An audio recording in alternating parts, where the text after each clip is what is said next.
Hello everyone, good morning সবাইকে। সবাই কেমন আছো? আশা করি সবাই খুব ভালো আছো। আমিও ভালো আছি। এখন যাব ব্রাশ করতে। আর এদিকে আমার বিছানা গোছানো কমপ্লিট হয়ে গেছে। ও আজ তাড়াতাড়ি ঘুম থেকে উঠেছে, তার জন্য ও যেদিন একটু দেরি করে ঘুম থেকে ওঠে সেদিন আমার বিছানা গোছাতে একটু লেট হয়ে যায়, একটু পরে গোছাই। তো আজ যেহেতু তাড়াতাড়ি উঠে পড়েছে, এই জন্য এই ফাঁকে আমি গুছিয়েও ফেলেছি। আর আজ তাড়াতাড়ি উঠেছে তো এই জন্য আমার থেকে ফার্স্ট অলরেডি ব্রাশ করছে। এখন আমি যাব ব্রাশ করতে, তারপর আজ সকালে একটু হলুদ খাবো, খেয়ে তারপর রান্নাটা বসিয়ে দেবো। যাই এখন ব্রাশ করে আসি। ভাত বসিয়ে দিয়েছি, এখানে ভাত হচ্ছে। আজ রান্না করব এঁচড়, তার জন্য ও আমাকে এখানে কেটে দিচ্ছে। এখানে কিছুটা অলরেডি কাটা হয়েছে। কেমন কি পরিমাণ আঠা! হ্যাঁ, দেখি এই হাতটা দেখি। এই হাতে একটু কম কম লাগছে, কিন্তু এই হাতটা দেখো, এঁচড়ে কি পরিমাণ আঠা। আর এঁচড়টাতে আবার দানা হয়েছে, তাই না? হ্যাঁ, অনেকটা দানা দানা মনে হচ্ছে। এদিকে আমি এঁচড় সেদ্ধ করতে বসিয়ে দিয়েছি, আর এর ভেতরে কিছু আলুও দিয়ে দিয়েছি একেবারে। লবণ হলুদ দেওয়া রয়েছে। এবার এটা কিছুক্ষণের জন্য একটু সেদ্ধ করে নেব। এঁচড় এখানে আমার সেদ্ধ করা হয়ে গেছে। এঁচড়টাও ভালোভাবে গলে গেছে। আমি 10 মিনিট মতন এটাকে সেদ্ধ করে নিয়েছি। এবার নামিয়ে নেব। নামিয়ে নিয়েছি। এবার এটাকে একটু ভেজে নিচ্ছি। এইভাবে ভাজা করার রেসিপিটা আমি ইউটিউবে অতনু রান্নাঘরে দেখেছি, সেই মতনভাবেই করছি। এবার আমি কড়াইতে আরও কিছুটা পরিমাণে তেল দিয়ে চিংড়ি মাছগুলোকে ভেজে নিচ্ছি। চিংড়ি মাছ ভাজা হয়ে গেছে। এবার আমি এখানে পেস্ট করে রাখা মশলাটা দিয়ে দিয়েছি। এর ভেতরে দিয়ে দেবো কিছুটা পরিমাণের লবণ, একটু হলুদ আর একটু লঙ্কার গুঁড়ো। এবার একটু ঢেকে রেখে মশলাটাকে কষিয়ে নেব। মশলা এখানে আমার কষানো কমপ্লিট হয়ে গেছে। এখন আমি ভেজে রাখা চিংড়ি মাছ আলু এঁচড়টা দিয়ে দেব।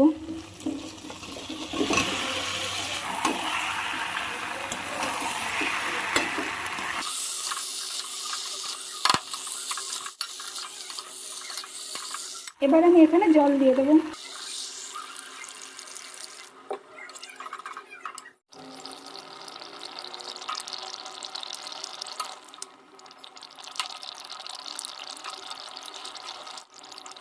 এঁচড়ের তরকারি আমার কমপ্লিট হয়ে গেছে। এবার আমি নামিয়ে নেব। খাবার নিয়ে চলে এসেছি আমি। এখানে রয়েছে এঁচড়ের তরকারি, এটা তো তোমরা দেখেছো। এখানেও খাওয়া দাওয়া শুরু করে দিয়েছে। আর এখানে বানিয়েছি একটু আমের টক, বেশ ভালো হয়েছে কালারটা। কেমন হয়েছে এঁচড়টা? আর আমের টকটা ঠিক আছে? হ্যাঁ, যেমন বলেছো তেমন বানাতে পেরেছি। নাও এটা খেয়ে নাও। হ্যাঁ, গরম পড়ে গেছে তো এখন একটু ভালো লাগবে টক টক। ঠিক আছে, নাও খাওয়া দাওয়া করে নাও। টাটা। বেরিয়ে যাচ্ছে এখন।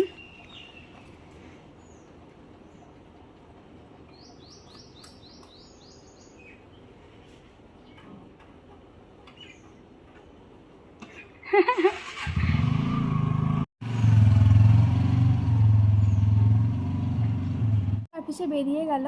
এখন আমি আমার জন্য খাবার নিয়ে চলে এসেছি। ও তো বললো এঁচড়টা ভালো হয়েছে। এখন আমি টেস্ট করে দেখব যে কেমন রান্না করলাম। দেখা যাক কেমন হয়েছে আজ।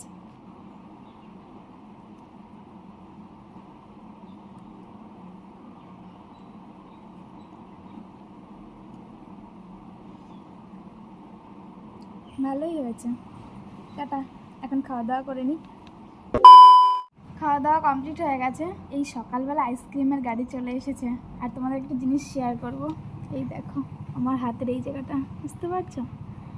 এই জায়গাটা পুরোটাই হচ্ছে গরম বাটি। মানে আমি কড়াইয়ের থেকে তরকারি তুলছিলাম বাটিতে, তো সেই বাটির একটা সাইড কড়াইয়ের দিকে ছিল, তো সেটা টাচ হয়ে গেছিলো। তো সেটা আমি খেয়াল করিনি, আমি বুঝতেও পারিনি বাটির ওই জায়গাটা গরম হয়ে যাবে। আমি বাটির উল্টো সাইডে ধরে আছি, তো জাস্ট একটু কড়াইয়ের থেকে একটু দূরে সরিয়ে আমি ওই জায়গাটাতেই হাত দিয়েছি, যে জায়গাটা হচ্ছে কড়াইয়ের সঙ্গে বাটিটা একসঙ্গে ছিল।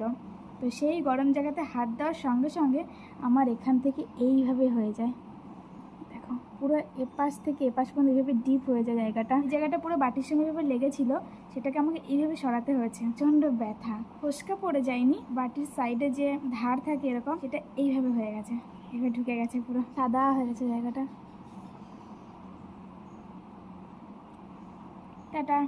এখন কিছু থালা বাসন রয়েছে, সেগুলো সব পরিষ্কার করে তারপর একেবারে স্নান করে নেব।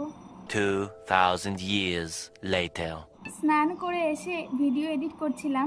এডিটের পরে দুপুরে খাওয়া দাওয়া করে নিয়েছি। এখন বসেছি একটু টক দই খেতে। আগের দিন যেটা এনেছিল সেটা খেতে অতটা ভালো ছিল না, কিন্তু আজকেরটা বেশ ভালো খেতে। এটা কাল আমি রাতে একটু খেয়েছি আর রেখে দিয়েছিলাম, এখন খাচ্ছি। টক দই খেতে বেশ ভালো লাগে, তা আবার দুপুরের খাওয়ার পরে বেশ গরম গরম এখন, তার মধ্যে ঠান্ডা ঠান্ডা টক দই।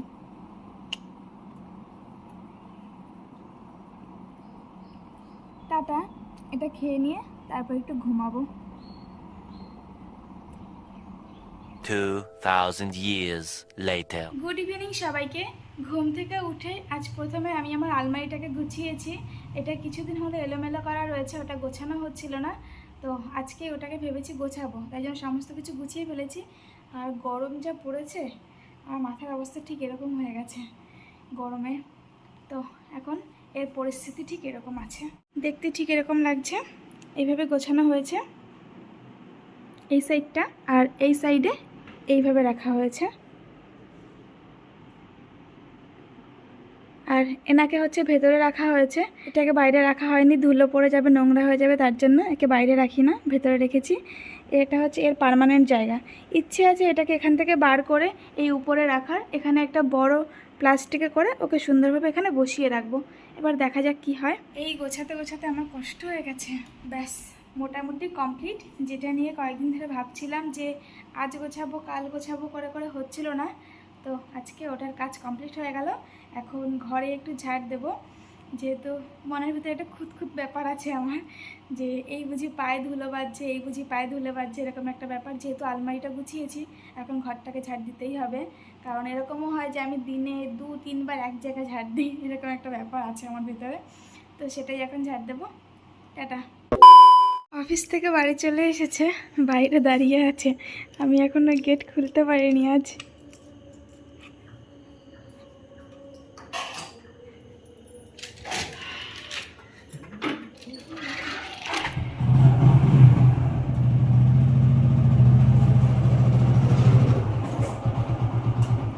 আগে मैंने देख लिया। এটা কি ব্যাগে? রোল, সে বাম্বু রোল মনে হচ্ছে। এটা এইভাবে ধরো, সিধা ধরো, একটা জিনিস বলবো। এই রোল এটা কোথা থেকে এনেছো? তোমাদের ওখান থেকে এনেছো? এই সেম রোল আমাদের বাড়ির ওখানেও আছে, এগুলোকে বাম্বু রোল বলে, অনেকটা বড় সাইজ তো এর জন্য। বের করো, এটা একটা প্লেটে বের করো, তারপর দেখো বোঝা যাবে আরো ভালো। হ্যাঁ, বার করছি। রোলটা আমি এখানে প্লেটে বার করে নিয়েছি। রোলের সাইজটা দেখো তোমরা একটু, পুরো প্লেট জোড়া হয়ে গেছে। প্লেটের থেকে একটু বেরিয়ে যাচ্ছে ওইদিকে মনে হচ্ছে। হ্যাঁ, বেশ সুন্দর। এখন এটাই হবে টিফিন, কিন্তু এর তো মাজা বেঁকে যাচ্ছে। অনেকটা বড় না, না? তুমি ফার্স্টে খাও, টেস্ট বলো কেমন। ভালো, টেস্ট আছে মতো। অনেকটাই বড়। জানি না ক্যামেরায় কতটা তোমরা বুঝতে পারছো। দাও দাও, বুঝে দিচ্ছি। এক হাত বলে না, এক হাত মুঠো, এক হাতের প্রায় এক মুঠো। এক মুঠো হাত। নাও, এটাই এখন টিফিন করে নি। এটা খেয়ে রাতে আমি খাবো না আর ভাত, আমার আর রাতে খাওয়া দাওয়া লাগবে না, এই পর্যন্তই এন্ড। ও যদি একটু ভাত খায় তাহলে খেয়ে নেবে রাতে। বাবা না না না, কেন? ভাই এত বড় খেলে তো পেট এমনি ভরে না। আমার আর চাই না রাতে কিছু, ব্যাস কমপ্লিট। নাও, এটা এখন খেয়ে নি। Tata. A few moments later. এখন ঘড়ির কাঁটায় 11:30 বাজে। রাতের তো কোনো খাওয়া দাওয়া নেই, এগরোল খেয়ে পেট ভরে গেছে। আমি তো আর কিছু খাবো না, আর ও খাবে না, তো এখন ঘুমাতে যাব। আর আজকের মতন ভিডিওটা এখানে এন্ড করে দিচ্ছি। দেখা হবে সবার সাথে নেক্সট আর একটি ভিডিওতে। ততক্ষণের জন্য সবাই সুস্থ থেকো, ভালো থেকো, সাবধানে থেকো। Tata, good night. Good night. Good night.